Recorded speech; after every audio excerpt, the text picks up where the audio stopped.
buhay o kabiguan, ng ligaya o lungkot.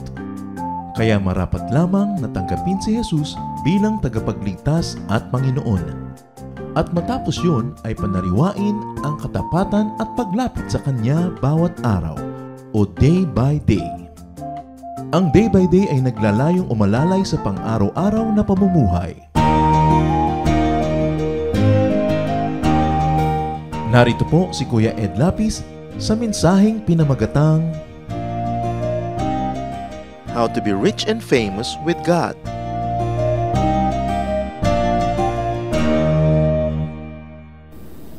Marami po mga tao at halos lahat ng tao siyempre gusto maging rich and famous.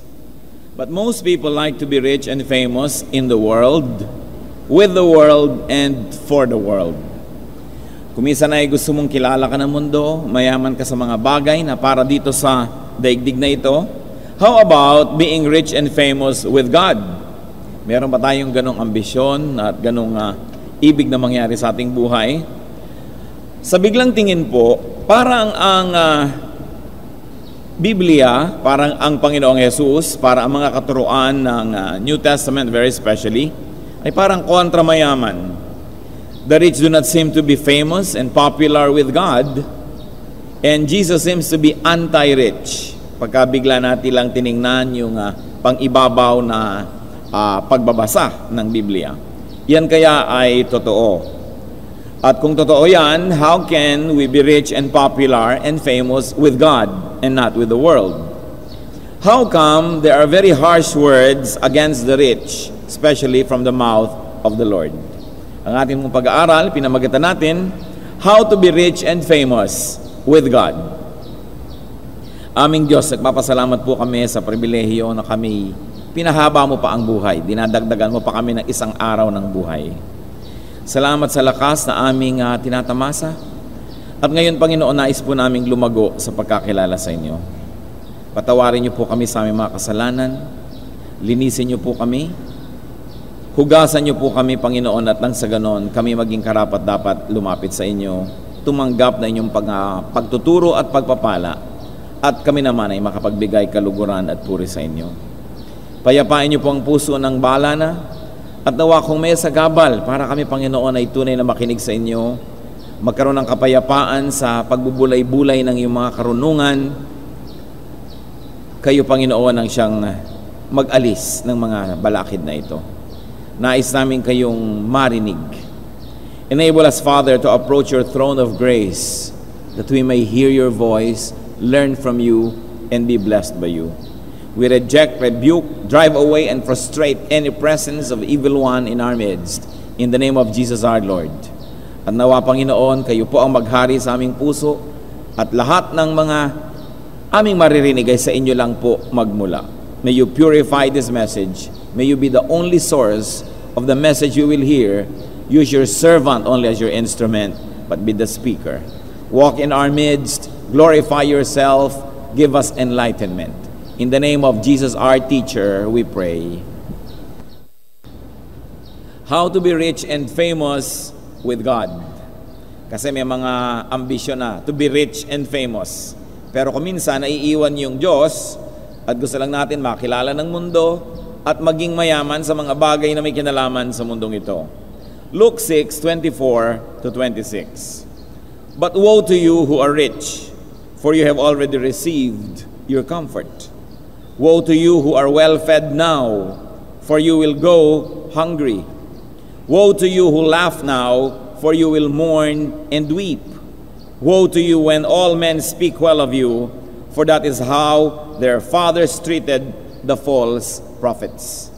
Ang Panginoon po ang nagsasalita at sinasabi niya, sumpain kayo, kalunos-lunos sa inyong kalagayan, daig niyo pa mga isinumpa, kayong mga mayaman, kayong mga maginhawa, kayong mga busog, at kayong mga masasaya at tumatawa.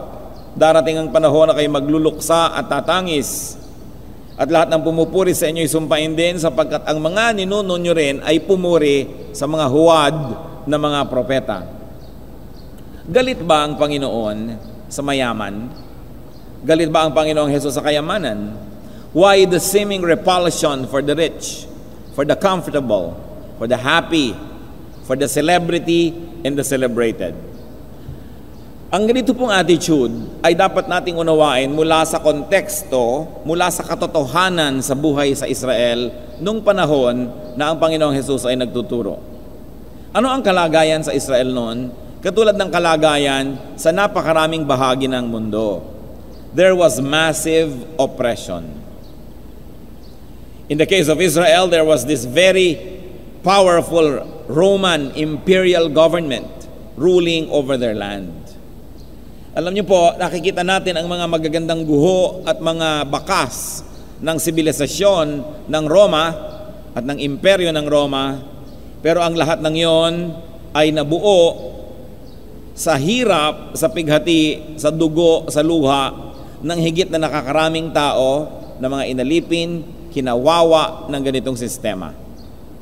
We marvel, for instance, at the Great Wall of China, how massive and beautiful and grand it is, forgetting that it was built on the back of slaves. It was built on the back of suffering throngs of people. We celebrate the pyramids of Egypt as a marvel of human achievement, also quickly forgetting that it was built on the sufferings of untold millions of slaves. Kaisa-isa lang nga po ang ginawa nung unang panahon na hindi mga alipin ang gumawa. The Ifugao Rice Terraces is the grandest monument of antiquity not made by slave labor. But everything else and nearly every other structure that we celebrate today were made because people suffered. Katulad ng mga pyramid na yan, libingan lang yan ng isang pharaoh, katakot-takot na tao naghirap. Ganon din sa Roma. We celebrate the Colosseum, for instance, tinitingnan ng mga turista at nalimot na nila na ang mga ipinalabas doon ay kutakot-takot na mga kalagim-lagim na mga palaro kung saan ang mga tao at mababangis na hayop ay naglalabanan at nagpapatayan. The very cruel chariot races that killed people and crushed them to death many times. At ito po ang konteksto ng sibilisasyon ng Israel nung nagsalita ang Panginoon na sumpain kayo mga mayayaman, sumpain kayo mga maginhawa, kayo mga busog. Sapagkat sa panahon na yon, para maging mayaman, para maging busog, at para maginhawa, halos ang kahulugan nito ay mang-alipin ka ng tao. Maglapastangan at magsamantala sa kahinaan ng napakaraming tao. According to studies, nearly 97% of the people during those times lived in abject poverty. And only 3% enjoyed the fat of the land, and only a very small percent of the 3% were actually the emperors, the ruling classes, and the governors. So, there was the Roman imperial government heavily taxing the people, ang kanilang mga dungeons at mga kulungan para sa mga di sumasang-ayon sa kanilang ipinaiiral na batas. Then the local elite of Israel, the political, the economic, and the religious elite collaborating with the Roman imperial government to tax the people, to control them, and to live off the labor of the people. Sa konteksto po na yan, kaya tinutuligsa ng Panginoong Hesus yung mayayaman nung kanyang panahon. Sa ating panahon, meron pa rin ganyang mga mayayaman na sinisip-sip ang dugo ng bayan. Pero meron naman mga mayayaman na sa pagsisikap, sa honest labor, talagang napaunlad ang buhay, at hindi yan ang mga tinutukoy ng Panginoon na sumpain. Hindi yung mga nakapagpaasenso ng buhay dahil sa pagpapatulo ng pawis at sa pagtatrabaho, kundi yung mga yumaman dahil maraming pinahirap, pinagsamantalahan, nilinlang at kinawawa. During the time of the Lord, being rich, comfortable, well-fed, and popular was almost equated with being ungodly. Tulad din noon, at tulad din sa maraming panahon hanggang ngayon, maraming mga dakilang tao at mga tunay na tao na ang pinagwawakasan nila ay mga piitan, mga kulungan, sapagkat yung mga nakikipagsabuatan sa mga makakapangyarihan, yun ang mga sikat, yun ang magaganda ang damit, yun ang nakikita sa mga parada, yun ang nagiging pinuno ng kung ano-anong mga ahensya at nagkakamal ng napakaraming pera. Sa bawat kasaysayan ng isang lipunan, kung minsan ang pinakamarangal na lugar na pwedeng puntahan ng isang tao ay ang mga kulungan at piitan kung ang pamahalaan nila ay marumi, baluktot at masama. There are moments in people's histories that the most respectable places are only the prisons. Because to co-opt with an illegal, with an immoral, and a corrupt government is not honorable at all. Kaya marami po ang ating mga bayani na nakulong. Si Jose Rizalman ay isang nakulong. Si Andres Bonifacio ay nakulong. Si Macario Sakay ay nakulong. Sapagkat sa panahon ng maling pamahalaan, kagalang-galang ang mga nakukulong. Dahil sila ay tumututol. Ganun din sa panahon ng Israel noon. Yung mga hindi sang-ayon sa mga pagpapairal ng Roma sa kanyang kapangyarihan ay mga nakukulong. Yung mga hindi nakikipagsabuatan sa nagsasamantala sa mga mahihirap, nakukulong. Kaya ang Panginoon, gano'n na lang ang masasakit na salita laban sa mayayaman. Na akala naman ng marami, it is a general statement for everyone who is rich. No, there is a context.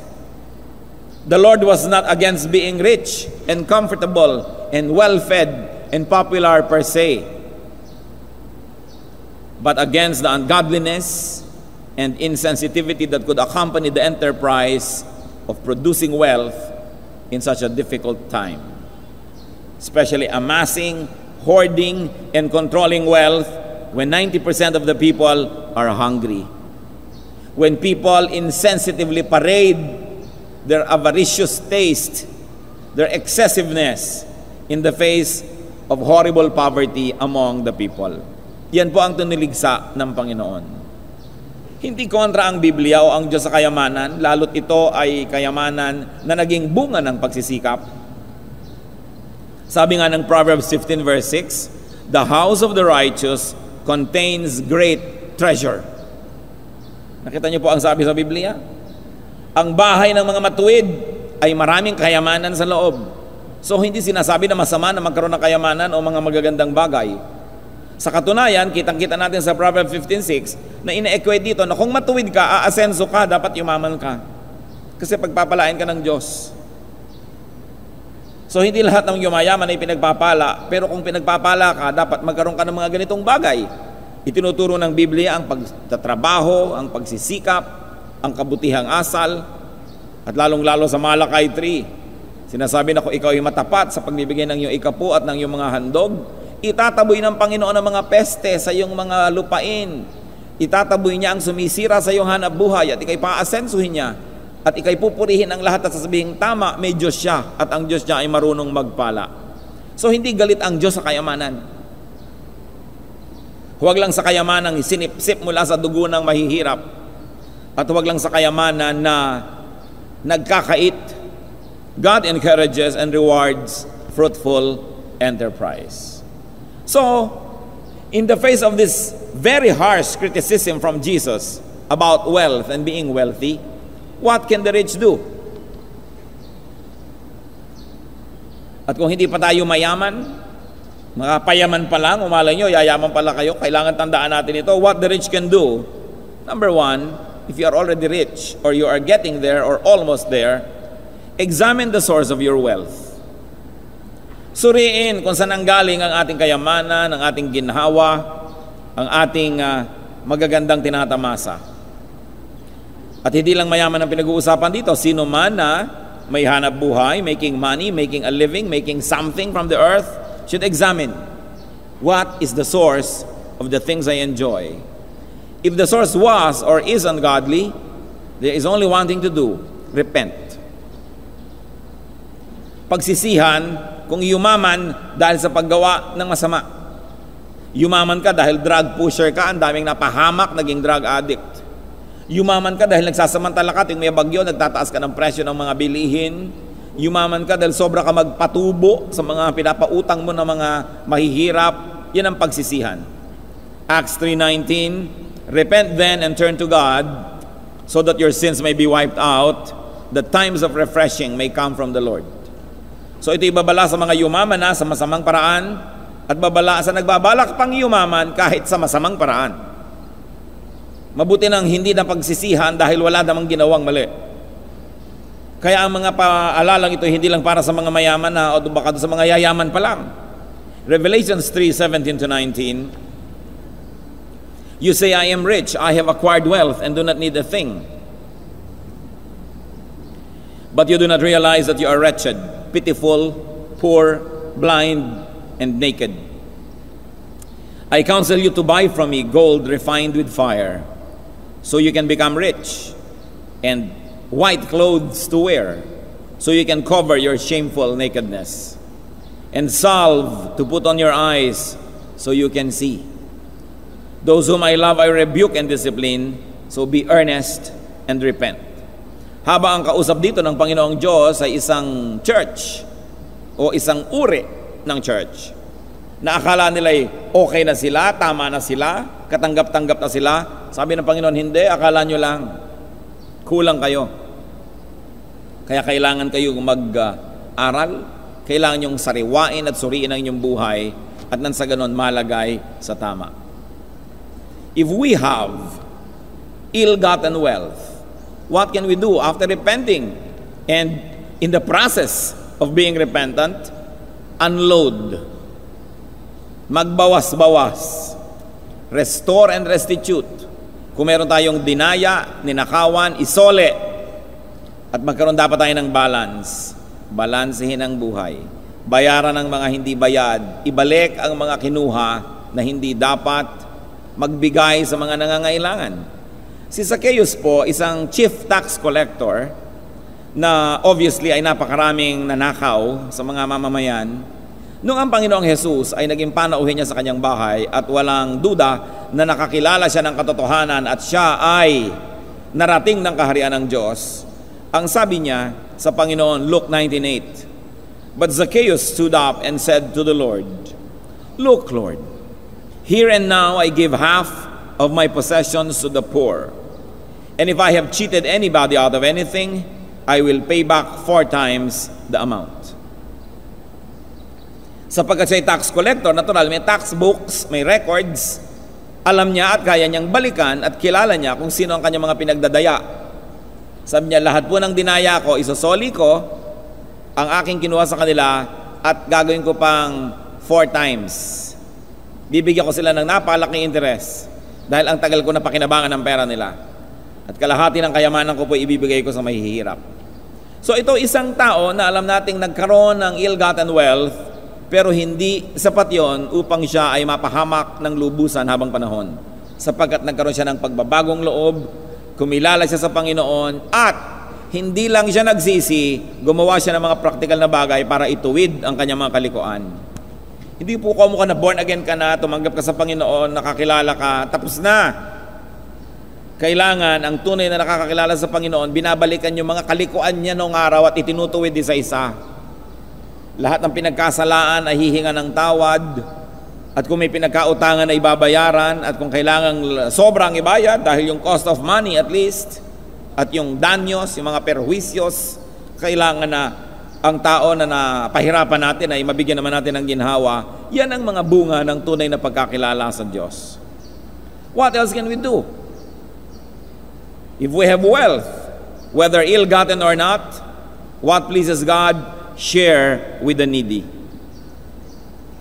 Siguro technically, konti lang sa atin na magsasabing, ay ako yung rich na yon, I can share with the needy, because many people will consider themselves needy.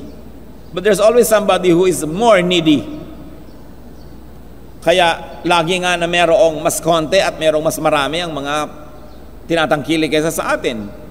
So hindi kailangan maging mayaman tayo para tayo matuto na magbahagi ng mga tinatangkilik natin, tinatanggap mula sa Diyos.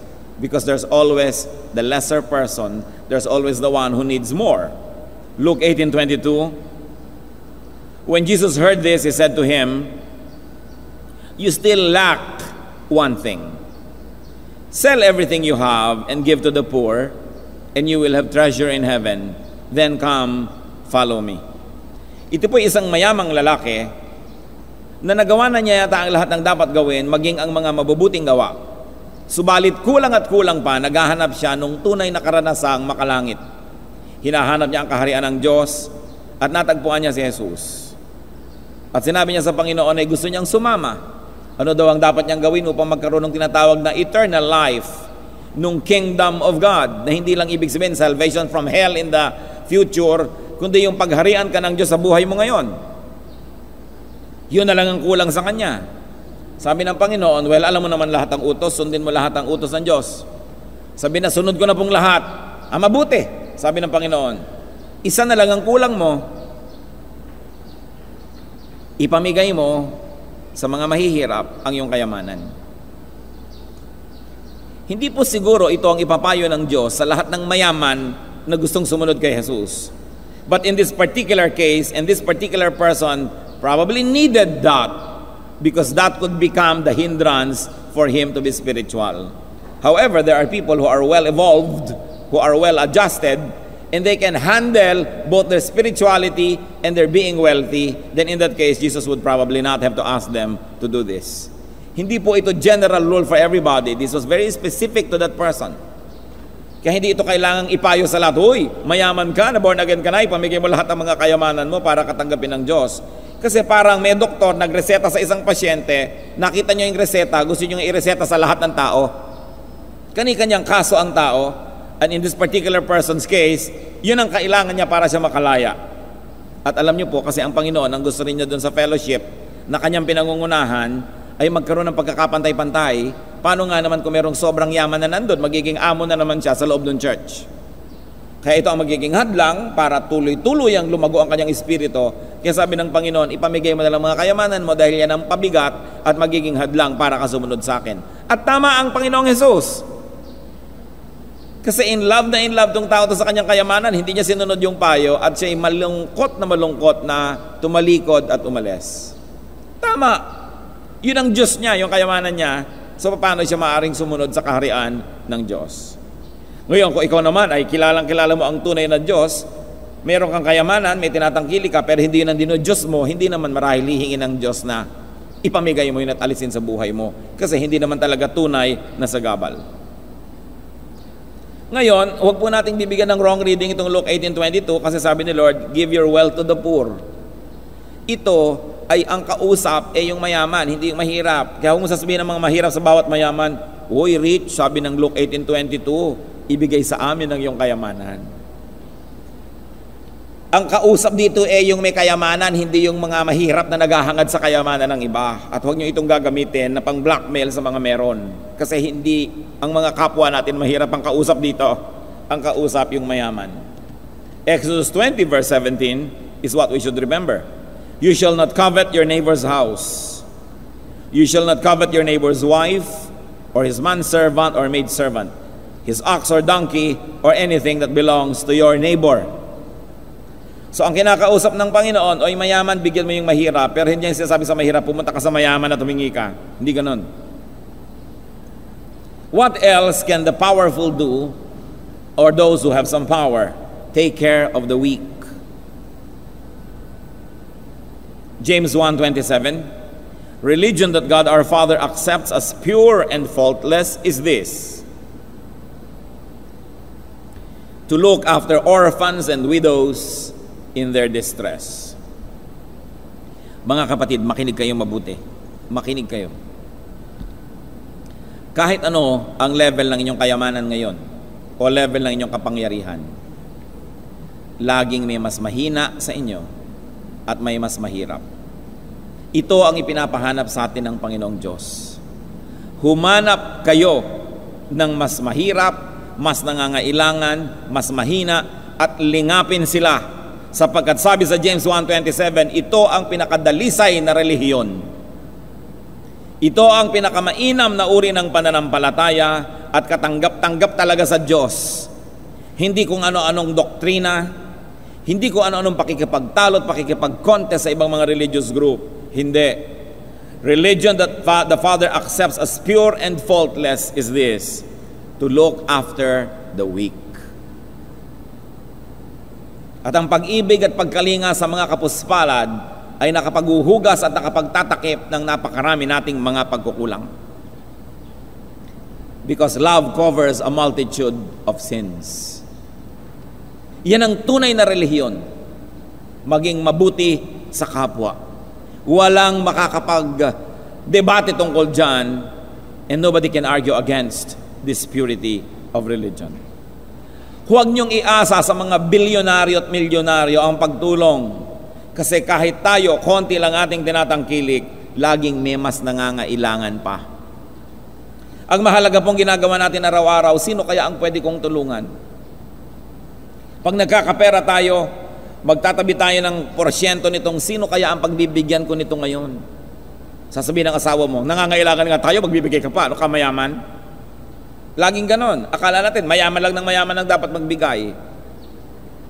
Napakahalagang isipin na hindi lahat ng tinatanggap natin ay para sa atin, na tayo yung mga tagapag-ingat din ng Diyos. Kaya, kanino ko kaya ibibigay itong konti? Naghahanap tayo. There are so many hungry and destitute and miserable people around us. Paano natin mapaninindigan ang pananalig natin sa Diyos kung tayo magbubulag-bulagan at magbibingi-bingihan sa kanilang mga daing? Ang tunay na pananalig at nagpapayaman ay yung pagkalinga sa mga kapuspalad. Then, avoid publicity. Matthew 6, 1-4. Ang sinasabi ng Panginoong Yesus sa mga naglilimos, be careful not to do your acts of righteousness before men, to be seen by them. If you do, you will have no reward from your Father in heaven. So when you give to the needy, do not announce it with trumpets, as the hypocrites do in the synagogues and on the streets, to be honored by men. I tell you the truth, they have received their reward in full. But when you give to the needy, do not let your left hand know what your right hand is doing, so that your giving may be in secret. Then your Father who sees what is done in secret will reward you. Uso po kasi nung panahon sa Israel na pag ang mayayaman ay maglilimos, hawak nila yung kanilang bulsikot, yung supot na lalagyan ng mga coins, nakapila ang mga pulubi, at may magtutrumpeta, titingin ang lahat, at saka pag nakatingin na ang lahat, at saka sila nagbibigay. Para ba yung mga nagdodonate ng cheque na kasinlaki ng blackboard? Para kitang-kita sa mga photograph at maipagkalat at maipagmalaki na sila nagbibigay sa mahihirap. Hindi ito ang itinuturo ng Panginoon. Sabi, pagka nagbibigay ang iyong kanan, huwag mo nang ipaalam sa iyong kaliwa. Huwag mo na rin sasabihin pa sa iyong mga anak, anak, yung mga tao na yan, tinulungan natin nung araw, pinakain niya ng mga lolo mo, pinakain ko yan, pinag-aral ko ito, may utang na loob sa atin ng mga taong yan. Napakadakila kong tao, anak, tinulungan ko ito, tinulungan ko yon. Ang nangyayari tuloy, nagkakaroon ng yabang ang mga anak at gusto nilang mangolekta nang hindi naman nila ipinautang at gusto nilang pumitas nang hindi naman sila nagtanim. Kaya ang nangyayari, yung mga magulang, yung mga lolo, mga lola na mahilig magyabang ng mga ginawa nila na hindi naman mabe-verify kung tama lahat o hindi, nagkakaroon sila ng mga anak at apong mga hambog, mga mayayabang. They feel favored and they feel that the world owes them something because their father or their lola has done something good to these people. Ito ang tinuturo ng Panginoon. Huwag nyo nang ipagmakaingay pag gumagawa kayo ng mabuti. Huwag nang ipangyabang pa. Dahil pag napuri daw tayo ng tao, bayad na ang ating ginawang mabuti. Pero kung walang nakapansin, sigurado napansin nyo ng langit. At sabi, higit na matamis kung ang Diyos ang magbibigay sa iyo ng papuri kaysa tao. Higit na lalong kaibig-ibig kung ang Diyos ang magbibigay sa iyo ng gantimpala at hindi ang tao lamang. Avoid publicity. Ang publicity hindi lang sa dyaryo, hindi lang sa TV, hindi lang sa radyo, pati sa mga kwentuhan, huwag tayo nagpapasikat kung may nagawa tayo.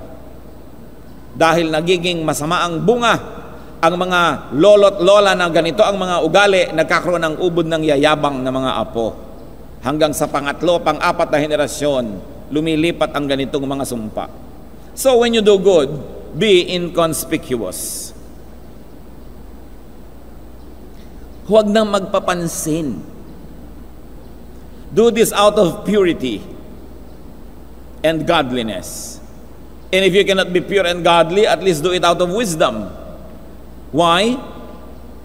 Pag ipinaalam mo sa lahat na nagbibigay ka, dadami ang manghihingi sa iyo. Kaya yung mga iba, pag may mga souvenir program, yung mga school o kung ano-ano man, hihingi ng donation kaya ganon. Sabi ng iba, huwag nyo nang ilagay ang pangalan namin. Hindi naman dahil pure ang kanilang mga motive, kundi why sila. Kasi oras na nalagay doon, donated by, ang dami na ngayong hihingi sa susunod. Anong sabi po ni Solomon sa Ecclesiastes 5:11? As goods increase, so do those who consume them. Kung yumayaman ka at marami kang kabuhayan, manahimik ka na lang, huwag mo ipagyabang dahil dadami ang iyong kamag-anak. Remember this, success has many relatives. But failure does not even have a neighbor. Pag matagumpay ka, lahat, naku, ako nag-alaga dyan, minsan ka lang naalagaan ng 3 minuto, ako nagpalaki dyan. Pinaliguan ko yan nung araw. Yung batang yan, binibigyan ko ng baon sa eskwela, yung pala 3 beses ka lang nabigyan sa buong elementary period mo, ipinagyayabang dahil sikat ka. Maraming claimants. Pagka ikaw ay nagkaroon na, sumikat ka. Pero subukan mong kriminal ka, kamag-anak mo ba yun? Sabi ba, malayo na. Yung pala, pinsang buo. Pero, naku-close kami dyan. Pagka naging Miss Universe ka, o naging presidente ka, o governor, close. Kahit ikaw ay pinsan ng kamag-anak, ng kapitbahay, ng kaeskwela, ng iyong naging ka-dormmate. Pero close, kasi sikat. Kaya dapat maingat po tayo dahil lagi, hirap na hirap kang bumuo ng pangalan na konti, bumuo ng konting kayamanan, lahat gustong pumarte. Kaya ang matatalinong tao, tahimik lang, huwag niyo pinagyayabang at pinagmamakaingay na masyado. And then glorify God with your status and with your possession. 2 Corinthians 9:11, you will be made rich in every way so that you can be generous on every occasion. And through us, your generosity will result in thanksgiving to God. Kailangan kung anuman po binibigay sa atin ng Diyos sa kakayahan, you want to be rich and famous with God, glorify God with what God gives you. Then God will look at you as somebody who is rich and famous. And it is the eyes of God that we really want to please. And never forget that we are made rich by what we give away. And that we are made poor by what we keep. Ganyan talaga ang buhay espiritual. Kung ano ipinamimigay mo, yun ang nagpapayaman sa'yo. At kung anong ipinagkakait mo sa iba't itinatago lang, yun ang nagpapahirap sa'yo. Why? Because in the arithmetic and equations of heaven, in heavenly exchange, what you give away becomes treasure in heaven. But what you keep does not become treasure in heaven. So you are made rich by what you give away and poor by what you keep. Sabi sa Matthew 6:20, store up for yourselves treasures in heaven, where moth and rust do not destroy, and where thieves do not break in and steal. So kung mag-iipon ng kayamanan, doon daw sa langit ipunin, kung saan hindi ito pwedeng sirain ng mga tanga o kaya sirain ng mga kalawang, kundi makabubuti para sa iyo. Kung ang kayamanan mo nga nasa lupa lang, nagde-depreciate, naluluma, nananakaw. So, pagka ipinamigay mo, tumulong ka, counted in heaven yun as your treasure in heaven, then you are made rich by it. Pari nagbingi-bingihan ka sa pangangailangan ng iba, may hawak kang pera, it made you poor in the eyes of God. Rich people are not hated by God, remember. What God hates is the insensitivity, the unkindness, sometimes the cruelty and the criminality that goes with making wealth and hoarding wealth. Rich people have very special ministries. For instance, the woman at Shunem who fed the prophet, Joseph of Arimathea who gave his tomb to the Lord, Nicodemus, Solomon, they were all very wealthy. And let us not equate being Christian with poverty. Na-offend ang marami kung may mga Christians na mayaman, o kaya may magaganda bahay, o kaya may mga magagandang mga kasangkapan. Anong sabi ng Proverbs? The house of the righteous will be filled with good things. Sobra kasi natin ginaglamorize yung poverty. This is one of the effects of religion. Most religions kasi want to get everything from the people, and so they condition the people to think that it is nice not to have anything. But the same religion that teaches that, tingnan nyo ang kanilang mga bahay dalanginan, ang mga templo, punong-puno ng kayamanan. So, ang tunay na sinasabi ng Panginoon lang ay masamang maging mayaman kung kinuha mo na sa masamang paraan at pagkatapos nagkakait ka sa mga nangangailangan. Pero ayon sa karanasan ng ilan na talaga mapagbigay, ay napakasarap yumaman kung ikaw ay maraming ipapamigay at mahilig ka magpamigay. The pleasure, the beauty, the joy of sharing and giving. But only those that give will feel and know about it. Therefore, they are the only ones who will really feel rich. So let us not covet. Do not covet what belongs to other people. Karamihan kasi ng mga Christian, yan kuminsan ng habit, mag-covet. Di ba sister, may lote ka, bakit di mo nilang i-donate sa church? Hindi lang maghintay na mag-volunteer yung tao na i-donate yon. Ang mga churches walang inabangan kundi masagpang yung mga kayamanan ng mga uma-attend. Even the church should not be covetous. If people in their own free will and because God spoke to them would like to give, let them do it. But they should not be coerced into giving what they have, because even if they did, but if it was not coming from a pure heart, then it doesn't matter anyway as far as God is concerned. So do not covet and do not demand. Everyone can be rich and famous with God. Akala nyo po ba, pang tunay lang na napakaraming pera, milyonarya at mga bilyonarya ang pwede maging rich and famous with God? No, no, no, no. Everyone, even the very poor. For instance, the Mark 12, 42 to 44 episode is a very clear example. The Lord Jesus was at the temple together with his disciples, and there was this very, very poor woman, a widow, who gave her donation. Mark 12, 42 to 44. But a poor widow came and put in 2 very small copper coins, worth only a fraction of a penny. Calling his disciples to him, Jesus said, I tell you the truth, this poor widow has put more into the treasury than all the others. They all gave out of their wealth, but she out of her poverty put in everything, all she had to live on. Yung mayayaman, nung naglalagay po sila ng kanilang mga donation doon sa mga hulugan, talagang ang lakas-lakas ng sound ng hulog ng mga pera nila, kasi ang mga pera nun, metal, no? Gold, silver, bagsak talaga. Pero itong babaeng to, naghulog siya ng 2 pagkapayat-payat at pagkanipis-nipis na barya, na siguro kung malakas ang hangin ay liliparin pa. Pero sabi ng Panginoon, alam niyo kung sinong biggest donor today? Yang babaeng yan. Biggest donor ay ang hirap-hirap nga niyan at napakaliit ng kanyang hinulog. Ang malaki pala sa Panginoon, hindi yung halaga ng hinulog mo, kundi yung halaga nung natira pa sa'yo matapos ka naghulog. Kaya kahit ang liit-liit ng hinulog ng babae, dahil yun na ang lahat-lahat niya, sa tingin ng Panginoong Jesus, iyon ang biggest giver. So anybody can be rich and famous with God. It depends on how we would like to honor God with our life and with our time, our talent, and our treasure. The poor widow was rich and famous with Jesus. Though hindi siguro siya malalagay sa mga magazine, hindi siya tatawagin sa mga TV show na the lifestyle of the rich and famous.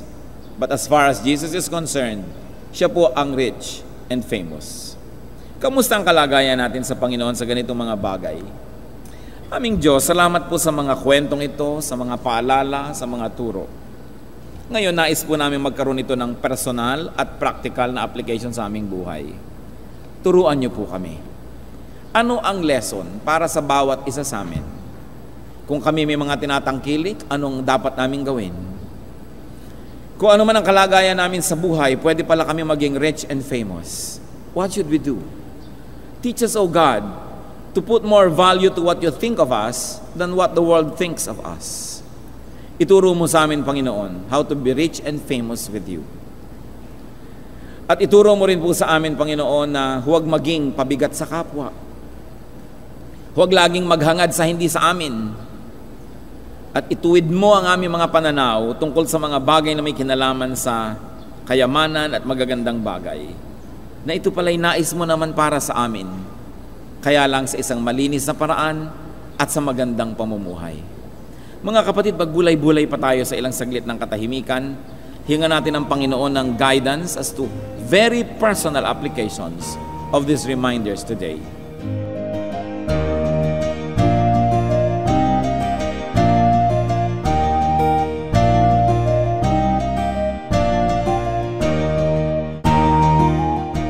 Ang katatapos pong mensahe ni Kuya Ed Lapiz ay pinamagatang How to be rich and famous with God.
Sakaling ang ginhaway di pa nakakamtan, sa piling mo, Jesus, ako ay lagi nang nakatanaw.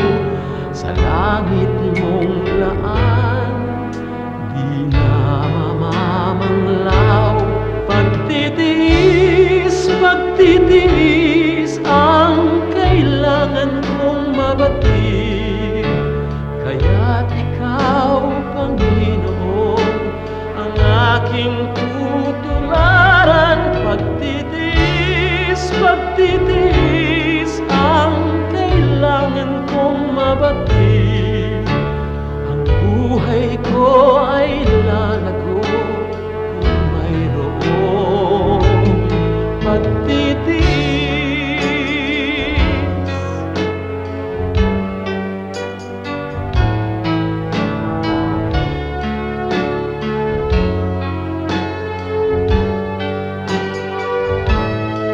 Kung sakaling ang ligaya'y di pa natagpuan, kung sakaling ang ginhawa'y di pa nakakamtan, sa piling mo, Jesus, ako ay lagi nang nakatanaw. Sa langit mong laan, di na mamamanglaw. Pagtitiis, pagtitiis ang kailangan kong mabatid. Kaya't ikaw, Panginoon, ang aking tutularan. Pagtitiis, pagtitiis ang kailangan kong mabatid. Espiritu ay lalago kung mayroong pagtitiis.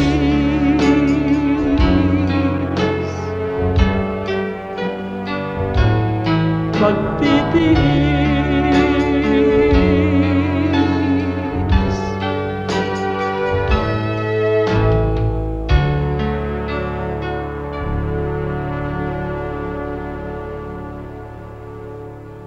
Maraming kayamanan ang ating bayan, maraming hiyas ang ating lahi na dapat makilala at pahalagahan.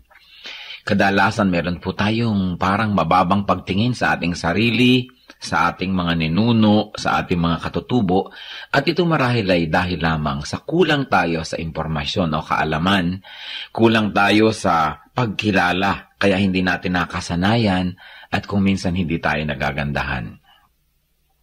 Maraming kayamanan ang lahing Pilipino.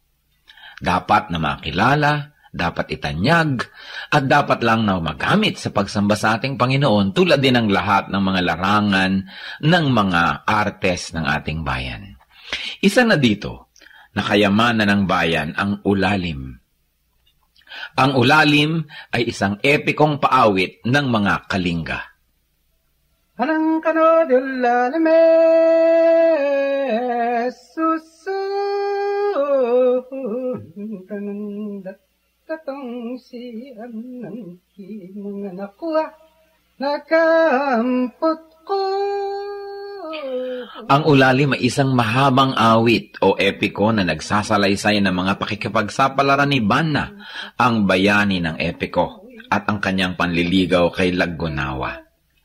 Ito ay maririnig sa gabi, sa mga masasayang pagtitipon tulad ng budong o kaya sa mga tahanan bilang pang-aliw at pagkwento sa mga bata ng kasaysayan ng lahi.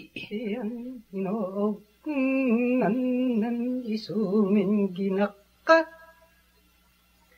awat kad nang ngayon nyo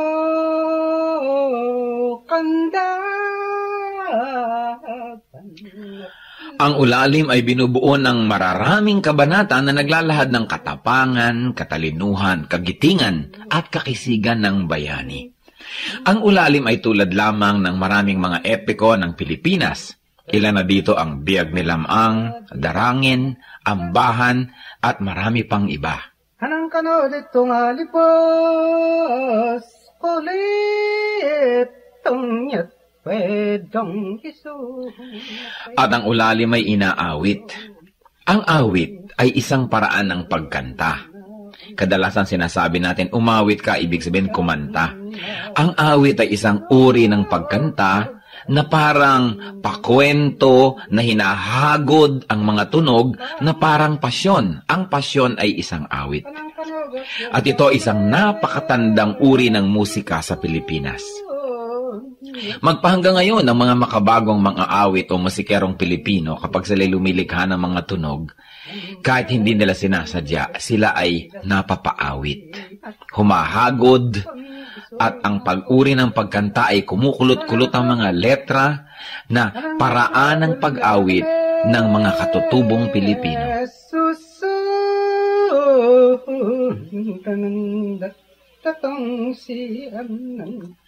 Kilalanin po natin ang mga awit, ang mga epiko ng ating bayan. Hindi tayo salat sa mayamang kultura. Kulang lang tayo sa pag-aaral at kulang lang tayo sa pagkilala. Kung mahal natin ang Diyos ay dapat mahalin ang bayan na ibinigay sa atin. At ang bayang yan ay ang Pilipinas at ang kulturo ng Pilipinas ay dapat kilalanin, itanyag, mahalin, gamitin sa pagsamba. Ulalim, epiko, hiyas ng lahi, kayamanan ng bayan. Isumin ginaka awat kad nang ngayon nyo kanda.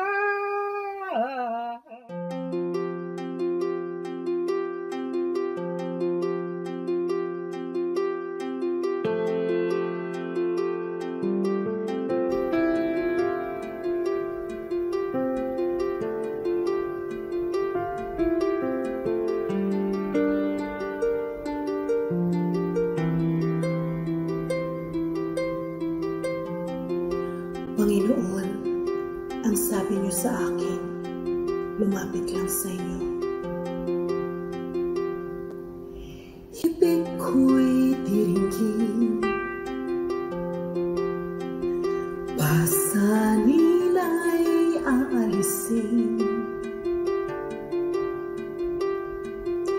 Lahat ng kabigatan ng isip at katawan, ilalagak ko na sa inyong kantungan. Nais kong madama haplos ng iyong kamay, paghagos sa damdamin, sinisiklop ng buhay. Nais kong madama init ng iyong yakap. Sa sandaling ito, hanap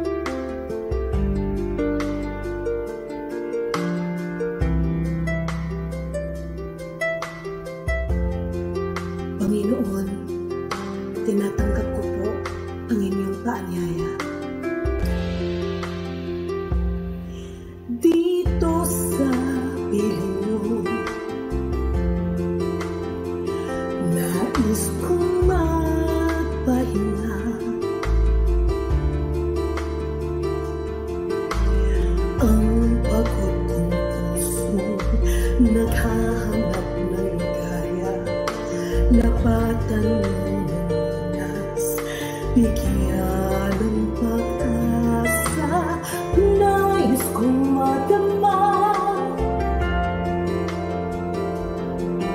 Haplos ng iyong kamay, paghakot sa damdamin, sinisiklot ng buhay, nais kong madama.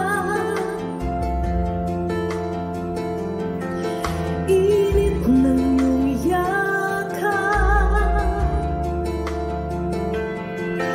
sa sandaling ito, hanap ko ay paglingang.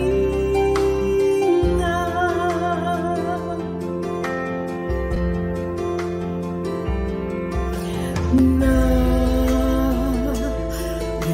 ako ngayon, ituloy mo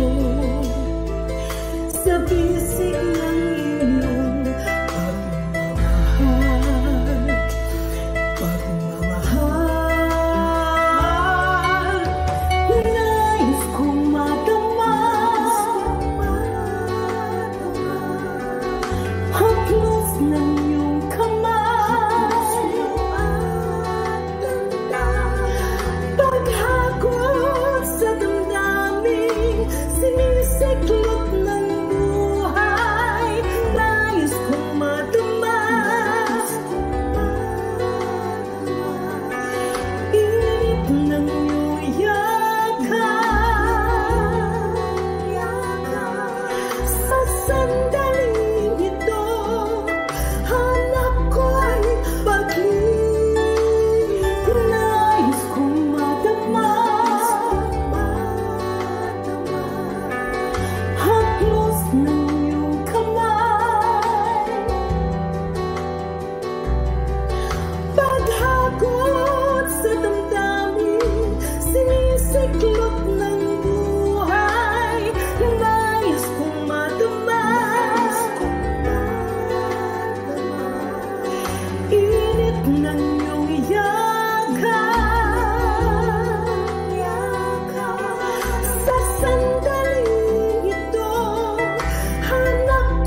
Oras na po para pansamantalang magpaalam ang programang Day by Day. Tayo po'y magsama-sama tuwing ika-6 hanggang ika-7 ng umaga, araw-araw. Magandang umaga po at mabuhay ang Panginoong Hesus!